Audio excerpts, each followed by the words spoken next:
তোমরা কি মুসলমান হয়ে মরতে চাও? একটা পরামর্শ দিবে, শুনবে? দেখো, আমার এখনো দাড়ি পাকে নাই, আমার জুব্বও বেশি ঢিলে ঢালা না, যেহেতু আমি চিকন চাকন মানুষ, বেশি ঢোলা ঢালা জিব্বা পড়তে হয় নাই আমার। তবে মরার বয়স হয়ে গেছে আলহামদুলিল্লাহ। যেদিন যে জন্ম নেই ওই দিন তার মরার বয়স হয়ে গেছে। মানে যে বাচ্চা এই মাত্র ভূমিষ্ঠ হলো জীবিত, তার মরার বয়স হয়ে গেছে, বুঝছে না? বুঝে নাই? সেই হিসেবে আমারও মরার বয়স হয়ে গেছে, কম হয়নি বয়স। তবে একেবারেই মুরব্বী বয়স এখনো হয়নি, হয়েছে? যদি কেউ তোমাদেরকে বলে তোমরা শুধু শুক্রবারের নামাজ আদায় করে মুসলিম হয়ে আল্লাহর সামনে দাঁড়ানোর পরে আল্লাহ এটা গ্রহণ করবে, সে তোমাকে ভুল শিক্ষা দিচ্ছে। আমি মানুষ, বয়সে কম হতে পারি, শারীরিকভাবে অত উঁচা লম্বা নই আমি। আল্লাহ আমাকে যেরকম করেছে অনেক সুন্দর করেছেন আলহামদুলিল্লাহ। আমি আমার কদ কাঠি নিয়ে সন্তুষ্ট আছি আলহামদুলিল্লাহ। এই পৃথিবীর সকল মুহাদ্দিস, মুফাসসির, মুআল্লিম, হাকিম, আল্লামা, হাজি, মুনশি, গাজী, হুজুর, শায়খ সব যদি এক জায়গায় করো আর যদি ফতোয়া নাও শুধু জুমা পড়ি মুসলিম, ওই ফতোয়া ভুল। আমি ফতোয়া দেই না এটা ঠিক, তবে ওই ফতোয়া ভুল, এটা আমি ক্লেম করতেছি, এটা আমি নিজস্ব দায়ভার নিয়ে বলতেছি। কারণ রাসূলুল্লাহ সাল্লাল্লাহু আলাইহি ওয়াসাল্লাম বলেছে, নিশ্চয়ই কুফরি এবং শিরকি আর ঈমানের মধ্যে পার্থক্য হচ্ছে নামাজ। যে নামাজ আদায় করে সে মুমিন, যে নামাজ আদায় করে না সে শিরক করলো, কুফরি করলো, সে জুলুম করলো। তো নামাজ কি শুধু শুক্রবারে মুসলমানদের প্রতি? নামাজ দিনে 5 ওয়াক্ত। মুরব্বী, জোহরের নামাজ কয় রাকাত? আপনি জোহরের নামাজ কয় রাকাত? বসেন, সমস্যা নেই। জোহরের নামাজ কয় রাকাত? 12 রাকাত। জোহরের নামাজ কত রাকাত পেলাম আমরা? আসর নামাজ 4 রাকাত। মাগরিব 7 না 5? বুঝে দেখেন, 5। যাক, আমার এলাকায় 7 চলে না, আমি বুঝাই দিব কেমনে। এই আপনার বিরক্ত হচ্ছেন না তো? আর ঈশার নামাজ কয় রাকাত মুরব্বী? ঈশার নামাজ কয় রাকাত? অসুবিধা নেই, আপনি বলেন, অসুবিধা নেই।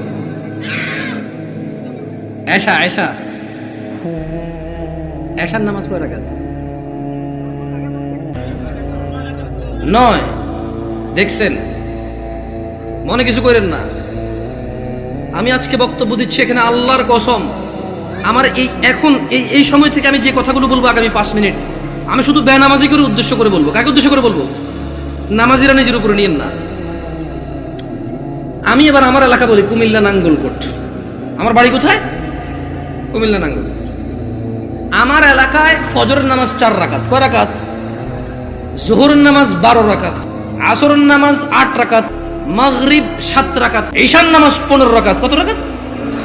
15 রাকাত। আমি প্রশ্ন করলাম আমার আম্মারে, যে আম্মা ফজরের নামাজ 4 রাকাত কেমনে হইল? তো 2 রাকাত ফরজ। 2 রাকাত সুন্নত, 2 রাকাত ফরজ, কত হইল? আমি কইছি আম্মা ফজরের নামাজ তো ফরজ 2 রাকাত। এই ফরজের আগে 2 রাকাত সুন্নত আছে, কিন্তু এটাকে আলাদা করে বলতে হবে। এটাকে কি করে বলতে হবে? সুন্নাহ। আমি বললাম আম্মা জোহরের নামাজ কেমনে 12 রাকাত? ফজর আমি মেনে নিছি, সুন্নতে মুআক্কাদা 2 রাকাত আছে, ফরজ 2 রাকাত আছে। কত রাকাত হলো? এটাতে কোনো তর্ক করার কিছু নাই। তবে ফরজ কয় রাকাত? মানে কত রাকাত না পড়লে সে লোক কুফরি করেছে? 4 রাকাত না 2 রাকাত? মানে ফজরের নামাজ একজন লোক কত রাকাত না পড়লে কুফরি করেছে? 2 না 4? 2 রাকাত না পড়লে কুফরি করেছে। বুঝেছেন? আসেনি? মানে 4 রাকাত না পড়লে যে কুফরি হবে তা না। আমি কিন্তু আগে বলেছি, বেনামাজিদেরকে বলতেছি তোমরা নামাজকে ভয় পাও না। আমি এটা দায়িত্ব নিয়ে বলতেছি, অসুবিধা নেই। হ্যাঁ ইনশাআল্লাহ, ওকে। আমি বললাম আম্মা জোহরের নামাজ কেমনে গো 12 রাকাত? আমার আঞ্চলিকতা। আমার আম্মা সহজ সরল মানুষ, উনি খুব মাশাআল্লাহ নামাজি মানুষ, আল্লাহ ওনাকে কবুল করুক। তারপরও গ্রামের মানুষ যেমন হয় উনি ঠিক তেমনই, একবার এক্সট্রা অর্ডিনারি কিছু না, ওকে। আবার একবার নরমাল, ঠিক গ্রামের মা। উল্টাপাল্টা গুলো আগে মারতো, হ্যাঁ, একবার ঠিক গ্রামের মাই। ঝগড়া হলে দেখা যায় আরেকজনের দোষ, মায়ের দিত আমার ভাইদেরকে, তুই গেছুস কে? ঠিক ওরকমই আমার আম্মা। তো কয় যে বড় সুন্নত 4 রাকাত। কোন সুন্নত 4 রাকাত? ফরজের আগে ফরজ 4 রাকাত। কত হইল? বললাম আম্মা ঠিক আছে 8 পাইলাম। এরপর ছোট সুন্নত 2 রাকাত। কত হইল? বললাম আম্মা 10 পর্যন্ত কিন্তু আমি বুঝছি, কারণ এখানে 6 রাকাত সুন্নত মুআক্কাদা আছে। বাকি 2 রাকাত কেমনে এসে 12 রাকাত জোহর নামাজ হইল? 2 রাকাত নফল। আমি কেমন নফলের তো কোনো হিসাব হয় না। 4 রাকাত নফল করতো তাহলে জোহর নামাজ 14 রাকাত করা যাবে। কারণ যদি নফল 2 রাকাত অ্যাড করে যদি জোহরকে 12 বানানো যায়, তাহলে আরো 2 রাকাত নফল অ্যাড করে 14 বানানো যাবে। ওই কেমনে? আমি কিছু যেমনি 2 রাকাত অ্যাড হয়ে 12 হয়েছে, এমনি 2 রাকাত অ্যাড হয়ে 14। বুঝাতে পারিনি? বুঝাতে পারিনি কি? আমি কি ভুল শিক্ষা দিচ্ছি মানুষকে? না, আমি আমার আম্মাকে বললাম যে আম্মা 10 পর্যন্ত আমি বুঝতে পারছি যে এখানে 4 রাকাত আছে, যেটা না পড়লে মানুষ কুফরি করে, শিরিক করে, মানুষের ঈমান থাকে না, ওর মুসলমানিত্ব থাকে না। আল্লাহ নবী বলেছে মুশরিক কাফের আর মুসলমান মুমিনের মধ্যে পার্থক্য হচ্ছে নামাজ। এ হলো জোহর 4 রাকাত না পড়লে এই লোক আর এই হিন্দু বৌদ্ধ খ্রিস্টানের মধ্যে পার্থক্য তেমন কিছু থাকে না। কিন্তু আমি আমার আম্মারে বললাম যে আম্মা বাকি 6 রাকাত সুন্নত মুআক্কাদা, এটার বিশাল বড় বেনিফিট আছে, আমি ওই বেনিফিটটাও বলবো ইনশাআল্লাহ। বললাম আমার 12 কেমনে হইলো তাইলে? তোরে আমি আগে বলছি 2 রাকাত নফল 12 রাকাত। বললাম আমার নফল অর্থ বেশি। নফল অর্থ কি? আরবিতে নওয়াফিল বলে, জিয়াদা বলে। কি বলে? এই গাজীপুরে কেউ বিদেশ দেশ থাকে, সৌদি আরব, দুবাই, ওমান, কুয়েত, এগুলো থাকে। আমাদের এদিকে প্রচুর প্রবাসী আছে, ওরা আরবি বোঝে। আছে কেউ এখানে প্রবাসী?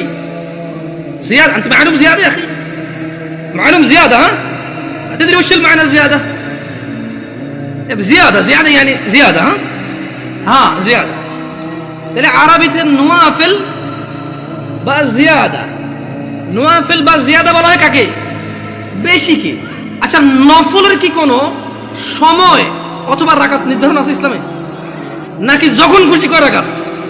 2 2 2 2 যত খুশি, মাকরু ওয়াক্ত ছাড়া যখন খুশি। Right or wrong? আমি বললাম আম্মা তাহলে তো এটা তো মানুষের উপরে, হ্যাঁ নফল পড়বে কেন? যে লোক ফরজ নামাজ পড়েনি তার নফলগুলো আল্লাহ তাআলা কিয়ামতে যদি ওর নামাজে ঘাটতি থাকে ইনশাআল্লাহ ফরজের জায়গায় আনবে। আমরা জানি এটা, আমরা এটা মানুষকে বলবো, কিন্তু আমরা জিনিস যেটা যা ওটাকে তাই বলবো। আমরা প্রত্যেকটা জিনিস স্পেসিফিক করব আর প্রত্যেকটা জিনিসের বেনিফিট আমরা বলবো, ঠিক আছে না? আমি বললাম আম্মা যে নিয়মে 2 রাকাত নফলকে আপনি জোহর কইছেন, ঠিক ওই একই নিয়মে 4 রাকাতকে জোহর বলা যাবে, 6 রাকাতকেও জোহর বলা যাবে। কারণ আপনি যদি বলেন যে 4 রাকাত নফল কয়ে কেমনে জোহর 14 হবো, তাহলে আপনি আমারে বুঝাই দিতে হবে কেমনে 2 রাকাত নফল হয়ে জোহর বার হইল। বুঝাইতে পারছি? আমি তো আম্মা আপনি তো বুঝাইতে পারবেন না, কারণ নফলের তো কোনো মানে ফরজের সাথে অ্যাটাচ করা যাবে না। নফল খাস কিছু না, মানে নফল যেমন ফরজ জোর আমরা দুপুরে পড়ি, আসর আমরা সূর্য হেলান দিলে পড়ি, মাগরিব সূর্য অস্তে পড়ি, রাতে আমরা ঈশা পড়ি, সূর্য উদয় আমরা ফজর পড়ি, সকালবেলা সূর্য উদয়ের আগে। তো নফলের তো কোনো টাইম নাই, যখন খুশি পড়বে মাকরু সময় ছাড়া। আচ্ছা কি আপনারা বিরক্ত হচ্ছেন নাকি? এবারে আসি আমার এলাকার ঈশার নামাজ 15 রাকাত কেমনে।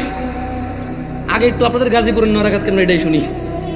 এই আমি কি বিভ্রান্ত করতেছি জাতিকে? আমি আগেই বলছি আমার কথাগুলো বেনামাজের জন্য। কার জন্য? বেনামাজি। আমি বলবো সবকিছু ব্যাখ্যা দিচ্ছি ইনশাআল্লাহ। গাজীপুরের 9 রাকাত কেমনে কে ব্যাখ্যা দিব? আমি তো জানি না 9 রাকাত। আপনি পারবেন?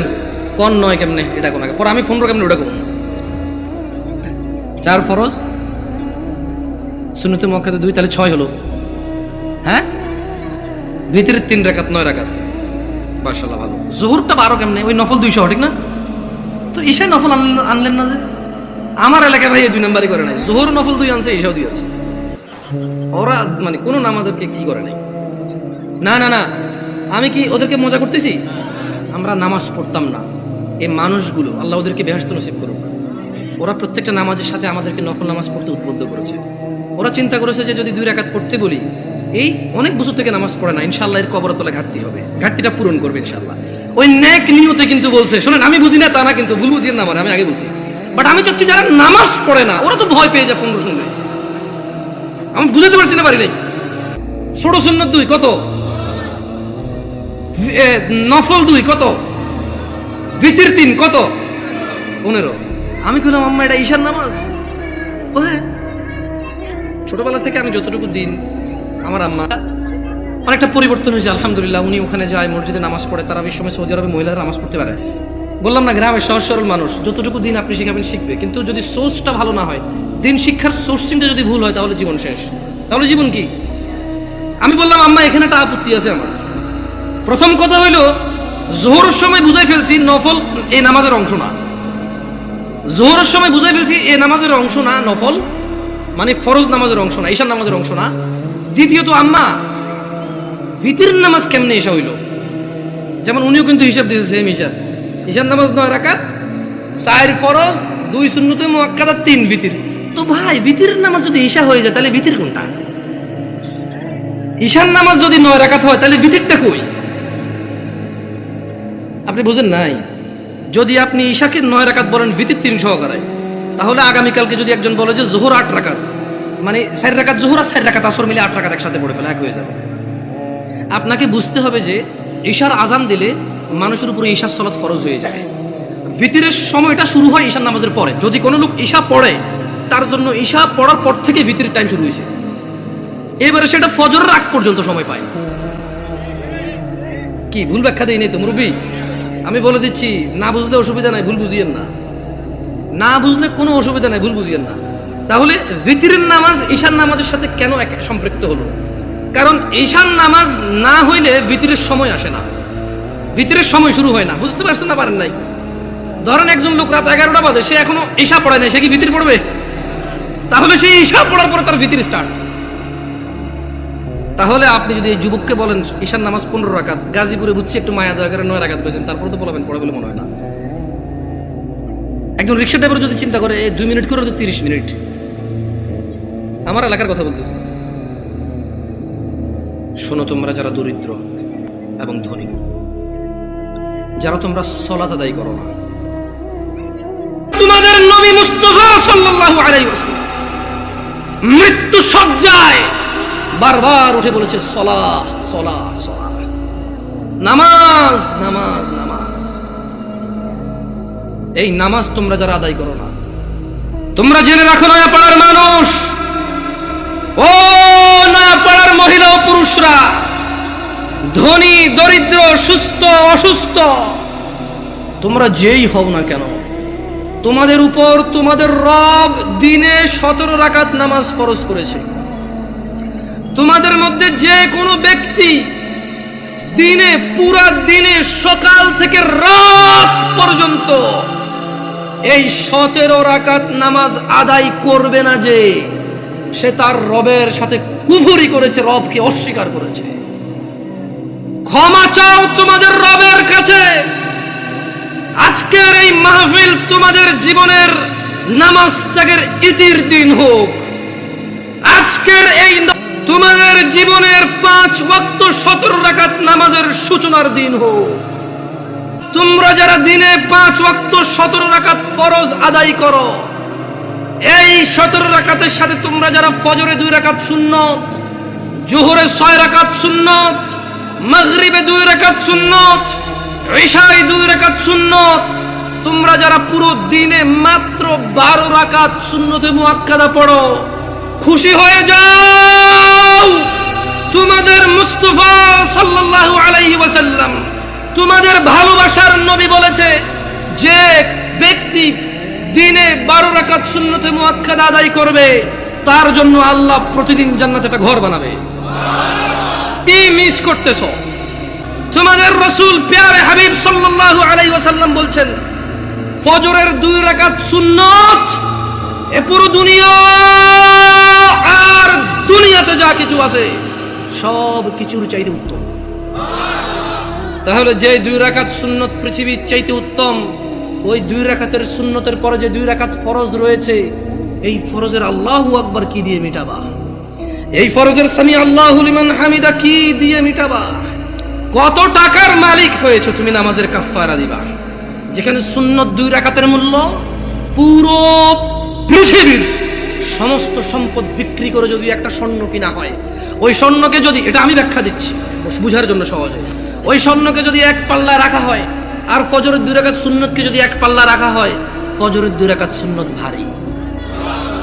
ওই সুন্নত এত ভারী হলে ওই ফজরের নামাজের ফরজ যেটা তুমি ঘুমের মধ্যে কাটিয়ে দাও, ওই 2 রাকাত ফরজের আল্লাহু আকবার সামি আল্লাহু লিমান হামিদা আত্তাহিয়াতু সুবহান রাব্বিয়াল আযীম সুবহান রাব্বিয়াল আলা কি দিয়ে কিনবা তুমি? কি কয় টাকার মালিক হয়েছো যে 2 রাকাত সুন্নতি পুরো পৃথিবীর চাইতে উত্তম? তাহলে ওই ফরজের কি? জেনে রাখো উম্মতে মুহাম্মাদরা সাল্লাল্লাহু আলাইহি ওয়াসাল্লাম, তোমরা ভেবো না এই মাহফিলে 2 লাখ টাকা দিয়ে জিতে যাবে। ও উম্মতে মুহাম্মাদরা, তোমরা ভেবো না মাহফিলে দরিদ্রতার কারণে 10 টাকা দিতে পারোনি হেরে যাবা। হ্যাঁ, আমরা মুসলমান যদি ফজরের নামাজ না পড়ে মুসলমান থাকা যায় তখন। আমরা মুসলমান যদি শুক্রবারে 8 দিনে 2 রাকাত নামাজ পড়ে থাকা যায় তাহলে আমরা মুসলমান। দিনে 17 রাকাত, সপ্তাহে 5-7-35 ওয়াক্ত পড়ে যদি মুসলিম হতে হয়, আমরা ওই মুসলমান না। ওই ইসলাম অনেক কঠিন। মানুষ শুকরিয়া আদায় করো যে তোমরা মুসলমানের ঘরে জন্ম হয়েছ। আলহামদুলিল্লাহ। আজকে এখানে যেই ন্যায় এবং অন্যায়ের বিষয় আলোচনা হবে তা প্রত্যেকটা মানুষের জন্য প্রয়োজনীয়, অত্যন্ত জরুরি। কিন্তু তোমরা মুসলিমের ঘরে হওয়ার কারণে চিন্তা করেছো আমরা মুসলমান ওয়াজে যাব, যে অন্য কোনো ধর্মের কারো ঘরে হয়েছে সেখানে আজকে আসেনি। তোমরা শুকরিয়া আদায় করো যে তোমরা মুসলিম হয়েছো, তোমাদের এই মন মানসিকতা হয়েছে এখানে এসেছো। জেনে রাখো 5 ওয়াক্ত নামাজিরা মহিলা এবং পুরুষরা, আল্লাহ নবী সাল্লাল্লাহু আলাইহি সাল্লাম বলছে কিয়ামতের দিন বান্দার সর্বপ্রথম হিসেব হবে নামাজের। ফাইন সলুহাত, যার নামাজ ঠিক থাকবে সে নাজাতও পাবে, জিতেও যাবে। আর যার নামাজ ঠিক থাকবে না সে হেরেও যাবে, ধ্বংস হবে। নাউযুবিল্লাহ।